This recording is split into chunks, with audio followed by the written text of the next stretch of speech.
He's definitely an everyman, I mean, he's an everyman who is approached by this, enchantress. I mean, this unbelievably beautiful, interesting, and so sort of, yeah. What would you do? How far would you go? How much danger would you allow yourself to be in, just for the possibility of whatever poetry might commence between you and that woman.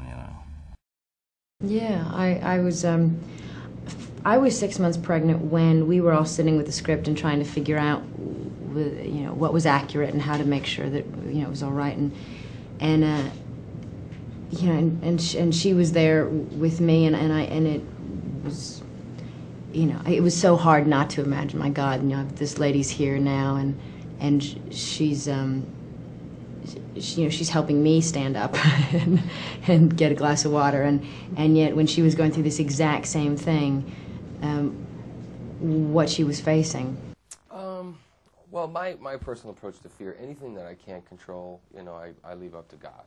I pray about it as much as I can. I can only, really focus on the things that I can control, and take care of my family, try to be a good person, and that's about it. Because you start worrying about it too much, and you just can't enjoy life. I don't want to go through life being scared. There are enough reasons to be, but if I continue to stay positive and optimistic, then I just think that it makes life more enjoyable. I've got to admit, I didn't master it. I got quite good at it, but I'm a horrific visual artist. I can't draw a straight line if my life is it. And so when it came down to it, we had left all of the insert shots with a quill at the end of the film to give me enough time. And about a week before we were set to shoot him, I went to the director and I just said, it's gonna ruin the film, just get a hand double. So I struggled just as much as everyone. Granted, it was helpful having training to learn the actual choreography, but and when you're dancing opposite professional dancers, everybody looks like a...